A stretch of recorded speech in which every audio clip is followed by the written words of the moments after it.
Ini salah satu sumur, sudah 3 hari airnya panas. Ini berasap, dalamnya berasap.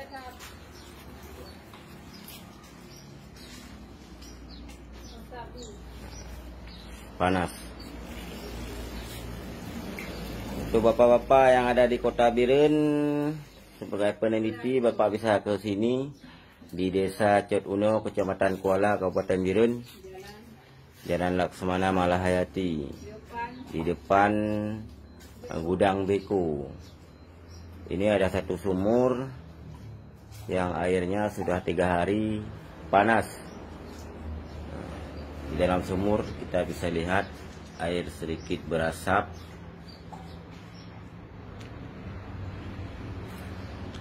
Ini ya udah ditimba, panas.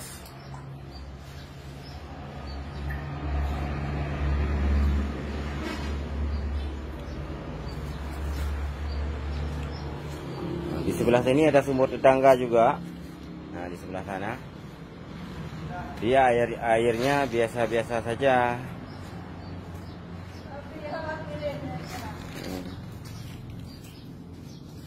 Berjarak sekitar 10 meter dengan sumur tetangga, tapi punya tetangga biasa saja, tidak panas. Ini sumurnya panas, di dalamnya berasap. Sekian dari saya.